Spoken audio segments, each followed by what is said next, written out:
Professor doctor Mohammad Ismail. বক্তব্য রাখবেন জনাব প্রফেসর ডক্টর মোহাম্মদ ইসমাইল।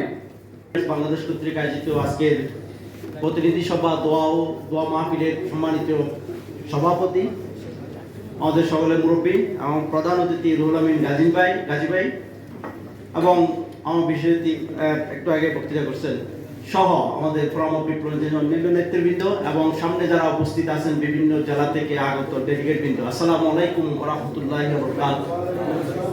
মহান রব্বুল আলামিনের কাছে শুকরিয়া, আমাদের প্রজন্ম যারা বলেছে মুক্তিযুদ্ধ দেখেনি তারা দ্বিতীয় মুক্তিযুদ্ধ দেখার সুযোগ করে দিয়েছে। স্বৈরাচার মুক্ত এই দেশে মনে হয় আমরা ইঞ্জিনিয়ার ভাইদের সাথে প্রথম মিটিং, আমি আপনাদের সাথে অনেকগুলো মিটিংয়েই অনেক সময় উপস্থিত ছিলাম, আমাদের মনে হয় অনেকে হয়তো চিনেন। সো আল্লাহর কাছে আবার শুকরিয়া যে আমরা এরকম একটা মুক্ত পরিবেশে অ্যাটলিস্ট একসাথে একত্রিত হয়েছি, আলহামদুলিল্লাহ। আমি গত পরশু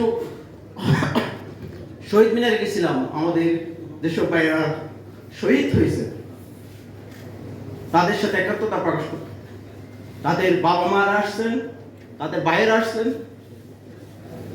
এক একজনের কষ্ট দেখলে, তাদের ব্যাখ্যাগুলো দেখলে বা তারা কিভাবে যুদ্ধে আসছেন তা দেখলে বা শুনলে আপনার মনে হয় চোখের পানি ধরে রাখতে পারে। সো এই তৃতীয় মুক্তিযুদ্ধে যারা শহীদ হয়েছেন আল্লাহ তাদেরকে শহীদ হিসেবে কবুল করুন, এবং যারা শহীদ হয়েছেন আল্লাহ তাদের বাবা মা ভাই বোন সকলকে এই সুখ সইবার শক্তি দিন, এবং যারা আহত হয়েছেন, যারা পঙ্গুত্ব বরণ করছেন, আমরা এই সমাবেশ থেকে এই আয়োজন থেকে আমরা সরকারের প্রতি জোর দাবি জানাচ্ছি তাদের যথাযথ চিকিৎসার ব্যবস্থা করা হোক এবং তাদেরকে যথাযথ স্থানে যোগ্য পদে তাদেরকে বসার সুযোগ দেওয়া হোক। আমরা এই বৈষম্য বিরোধী আন্দোলনের যারা নেতৃত্ব দিয়েছেন তরুণ সমাজ, আমাদের যে চোখ খুলে দিয়েছেন, আমাদের যে মুখে বলার সেই শক্তি দিয়েছেন, সেই আন্দোলনে যারা জড়িত ছিলেন, সেই আন্দোলনের সাথে যারা ছিলেন সবাইকে মোবারকবাদ জানাচ্ছি দ্বিতীয় মুক্তিযুদ্ধের এই সময়। এটার সাথে আমরা এটাও না বলি, বিগত 15 বছর আমাদের শাহিদুল ইসলাম ভাই যেটা বলছেন, বিগত 15 বছর আমরা যে কত নির্যাতন, কত যন্ত্রণা, কত কষ্টের মধ্যে ছিলাম, এবং সেটা যে আপনাদের যে সোসাইটি, সেই সোসাইটিতে যেটা বললেন যে আমাদের সমমনা লোকদেরকে ডুবতেই দেয়নি এরকম একটা অবস্থা। তো অনেকটা মাস্তানি করে, অনেকটা জালিয়াতি করে তারা ভোট করে সেইগুলো ব্যবস্থাগুলো করে রাখছিল। তো আল্লাহ তাদের থেকে আমাদেরকে মুক্তি দিয়েছেন, আলহামদুলিল্লাহ। একইভাবে আপনি যদি বলেন শুধু ডিপ্লোমা ইঞ্জিনিয়ার্স ইনস্টিটিউট বলেন, বিচার বিভাগ বলেন বা অন্যান্য সেক্টর বলেন, তারা যেভাবে দলীয়করণ করছে, আমি গত 2 বছর আগে 3 বছর আগে বিচার বিভাগে যারা নিয়োগ পেয়েছেন তাদের লিস্ট দেখতেছিলাম, ম্যাক্সিমাম লোকজনের 3rd ক্লাস। আপনি চিন্তা করেন, একজন মানুষ যখন একটা বিশ্ববিদ্যালয়ে বা কোনো কলেজে পড়ে, যখন একটা ক্লাস পায় বা একটা রেজাল্ট পায়, সেখানে বিশ্ববিদ্যালয় বা কলেজে মিনিমাম তার 4 বছরে বা 3 বছরে মিনিমাম 50 জন শিক্ষক বা 50 জন টিউটর তাকে মূল্যায়ন করে তাকে সার্টিফিকেট দিয়েছে he is not capable to get the 2nd class or 1st class. এবং এই 3rd ক্লাস লোক যখন নিজের জীবনের সিদ্ধান্ত নিতে পারে, তাদেরকে যখন আপনি বিচারক হিসেবে নিয়ে দিচ্ছেন, সেই বা কিভাবে আপনার বিচার ব্যবস্থা সিদ্ধান্ত নিতে পারবে, আমি আপনাদের কাছে সেটাই তুলে রাখলাম। ঠিক একইভাবে আপনি গতকাল দেখছেন বিসিএস এ একজন ভাই, আমি ব্যক্তিগতভাবে চিনি, শুধুমাত্র কোরআনের হাফেজ, সেজন্য তাকে বিসিএস এ প্রথম হওয়ায় তাকে নিয়োগ দেয়। আজকে সে 10 বছর পরে সে বিসিএস এ পররাষ্ট্র ক্যাডারে সে নিয়োগ পেয়েছে। আপনারা হয়তো গেজেট দেখছেন গতকাল, সে কোরআনের হাফেজ হওয়া কি অপরাধ?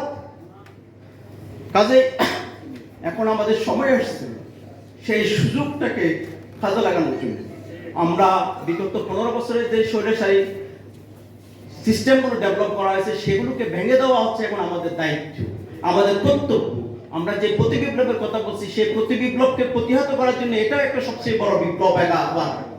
আপনি গতকাল দেখেছেন অনেকগুলো সচিব তারা বিভিন্ন মিটিং করছেন, এর আগে বিচার ব্যবস্থার লোকজন মিটিং করছেন, তারা এখনো এই হায়নারা এখনো মনে করে এই দেশে প্রতিবিপ্লব করবে।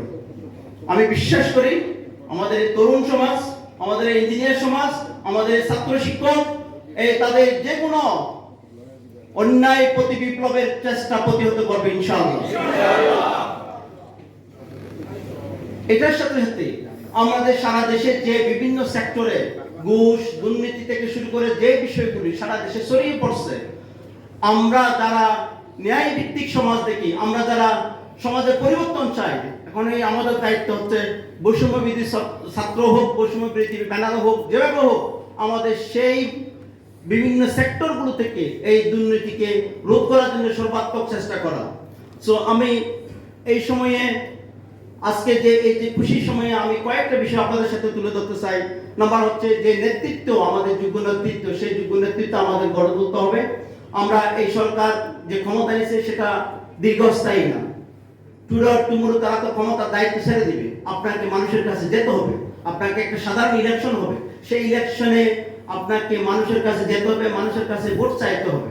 সেই ভোট চাওয়ার জন্য আমাদেরকে যোগ্য করে তোলার জন্য এখনই আমাদের সময়, যাতে এই সময়টাতে আমাদেরকে মানুষের কাছে যেতে হবে, আমাদের দাওয়াত দিতে হবে।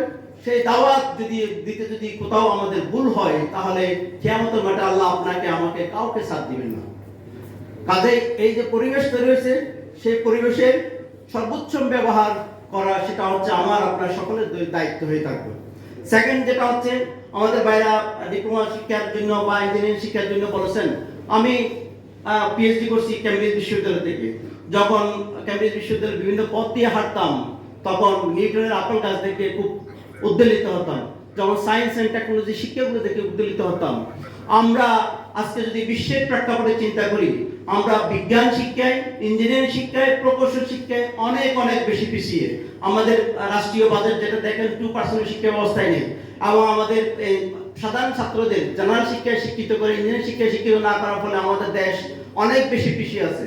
আমরা বর্তমান সরকার ভবিষ্যতে যারা আসে, তারা যাতে ইঞ্জিনিয়ারিং শিক্ষাকে অনেক বেশি গুরুত্ব দিয়ে আমাদের ইঞ্জিনিয়ারদেরকে এই দেশ বিনির্মাণের জন্য উপযোগী করে তোলে, যথাযথ শিক্ষা দিয়ে, মানসম্মত শিক্ষা দিয়ে, হাতে কলমে শিক্ষা দিয়ে উপযোগী করে। আমরা সেই দাবি সবসময় করে আসছি, এখনো করে আসছি, ভবিষ্যতে করে থাকবো ইনশাআল্লাহ। তো কাজেই আমরা যেই কথাগুলো বলছি, সেই কথাগুলোর মধ্যে অন্যতম আরেকটা বিষয় হচ্ছে, এই বৈষম্য বিরোধী আন্দোলন করতে গিয়ে আমাদের যেসব ভাইয়েরা আহত হয়েছেন, আমাদের সকলের দায়িত্ব হচ্ছে সেই সব ভাইদের পাশে দাঁড়ানো, সেই সব ভাইদেরকে যতটুকু পারা সহযোগিতা করা। এই সহযোগিতার মধ্যে দিয়ে আমরা যখন মানুষের কাছে পৌঁছতে পারবো, আমরা যখন সমাজের কাছে পৌঁছতে পারবো, আমাদের যে আমরা সুন্দর সমাজ বিনির্মাণের চেষ্টা করছি, সেই সমাজ বিনির্মাণের এক ধাপ এগিয়ে যাবো, এবং ফোরাম অফ ডিপ্লোমা ইঞ্জিনিয়ার্স আরো বেশি বেশি করে সমাজের জন্য কাজ করবে, সেই আশাবাদ ব্যক্ত করে আমি আমার সংক্ষিপ্ত কথা এখানে শেষ করছি। আসসালাম।